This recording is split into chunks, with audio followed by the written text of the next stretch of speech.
Gio surprised me a little bit on a cup of tea last night. He hit me with some news. Normally I've got an inkling that Kevin Nolan is joining West Ham as a first-team coach.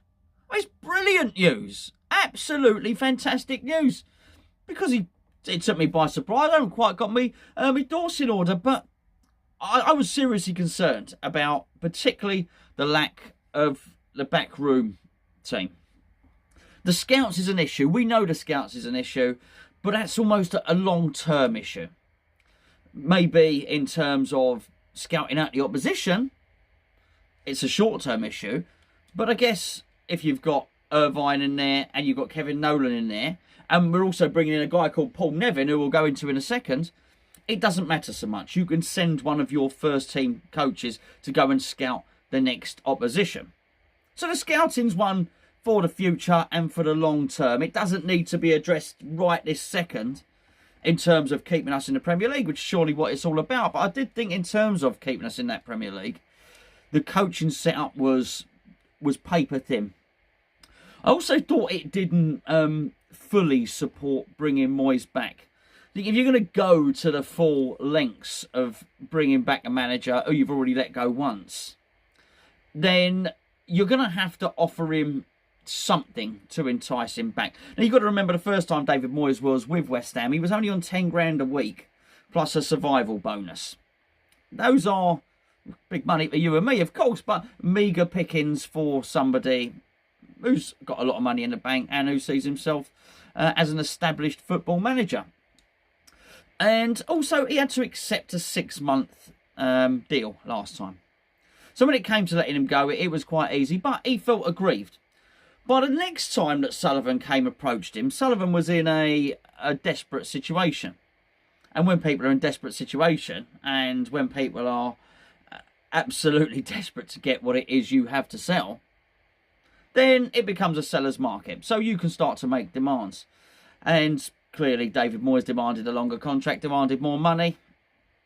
And with that, I think, comes a level of security to allow him to plan a little bit longer in the job. Whether you think he's done a good job or not doesn't really matter on that. What I thought was probably not going the full lengths to back him was his backroom staff. You understand the story about Stuart Pearce. Stuart Pearce says David Moyes wanted him. Certainly, during David Moyes' first press conference, he indicated that he was talking to Stuart Pearce about coming. Stuart Pearce says that David Moyes wanted him and that David Sullivan did not want him to come because of past comments. You are already aware of the story, of course. Then it was rumoured that Alan Stubbs was being lined up to come in. Apparently he didn't want to come. Stubbs played, of course, as a centre-half under David Moyes before he went off and did his coaching badges and dipped his toe in the managerial waters. So it left him with Alan Irvine there. And apparently the goalkeeping coach that had been left over from Pellegrini's reign, I must admit, I don't know who it is, but it's still a paper-thin backroom team, particularly when you are trying to prepare a team for Premier League games. So I'm pleased to see not only Kevin Nolan come in, but Paul Nevin as well. The thing about Nolan, I think, is key, because I think he does understand the fans, and I think he has got bundles of personality. Clearly, Moyes wants a West Ham person in there. Stuart Pearce, yes, we know. We also know that Joe Cole was approached. So the value that Moyes sees in having a West Ham guy in there is quite clear, quite evident, quite plain to see. But I do think you're getting so much more than Kevin Nolan. How good is he? His training drills or something like that? I don't know. But there's one thing I do like about Kevin Nolan, aside from his character, is the fact that I don't think Kevin Nolan was a naturally gifted player. Kevin Nolan's one of those players who's had to train hours and hours and hours to get every ounce out of his talent that he had. Kevin Nolan wasn't a quick player. Often you get with quick players, things can come easily to them. When you're a little bit slower, which he was, you have to think a little bit more about the game. And he clearly practiced and practiced and practiced his finishing technique. And when you practice, and when you have to work hard, and when you have to think, it makes it, I think, more of a benefit for you as a coach. Because then as a coach, you can then go on and and teach the things and teach people to apply themselves in the way that you applied yourself. Reminds me of an old story about Glenn Hoddle, who was a tremendously gifted player. And Glenn Hoddle was lining up, when he was England manager, he was lining up free kick drills. And he just got really, really frustrated because the players just couldn't curl the free kicks in the way that he was. He just couldn't understand why they couldn't do it. Well, why not? Because Glenn Hoddle was prodigiously gifted. And apparently Glenn Hoddle got really frustrated with them and started banging in and lining up the free kicks himself. Just saying, come on, why can't you do it? Well, when you're gifted, it just comes easy to you. That's not the same as learning a technique and knowing how to impart that technique on other people. That's not going to be Kevin Nolan. Kevin Nolan has got the work ethic to get his points across, and most importantly, he's got a personality to get it across. And my goodness, that training ground needs an uplift. I mean, it really does need an injection of personality. And I am just desperate to look for anything that might be a positive. And I just wonder if you've got someone like Kevin Nolan in there. You've got 2 new players, actually 3, including Randolph. And then you've got this chap Paul Nevin coming in as well. That's 5 new players to a group of people that spend inherently 7 days a week with each other.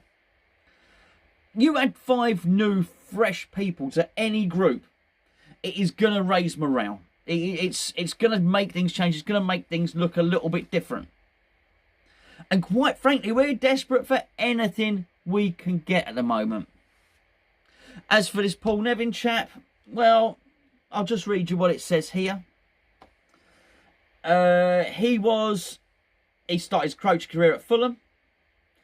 He was academy and reserve team manager. He went to New Zealand. He went to Australia. He then went to Qatar, Africa, China and Brazil. And then he joined Gareth Southgate's coaching team. Now, while some of the credentials on him might be quite dubious, clearly he's not just an old school British coach, because it's something that gets levelled against David Moyes, isn't it? You know, he's old school. He's like an Allardyce. He's like a Pulis, something like that. And to be fair, I think a lot of the times I look at his football and I find it quite Jurassic in its nature. But if you're bringing in somebody who's well versed in modern techniques, who Gareth Southgate has deemed, good enough to have in and around his coaching setup, and who has been and coached in places like Brazil and China. I hope you haven't been to China very recently, actually. Anyway, whatever. If you've got somebody like that, then you're bringing a little bit of a continental feel, a little bit of something different, and it's not quite, the bursting the hammer and just whacking something out, if you pardon the expression, of course, that you would consider with an old school sort of British manager. So I think this is good news. Will it give us the bounce we need? I don't know. Can we get the new players involved? Can we get these coaches involved? What I do like is that by the time this video is announced, which is, I don't even know what day it is. Thursday? Tomorrow? It's Wednesday. I think it's Wednesday now. I don't know. It's crazy, isn't it? Kevin Nolan's coming in. So whilst they have wasted some time, they've now identified him. He's coming in straight away, which means he should be announced and then on the training ground this week. Well, we've got a game on Sunday. Anything and everything helps. And I also think, regardless of how bad a job he appears to be doing, David Moyes definitely needs allies, and he 100% needs a team of them.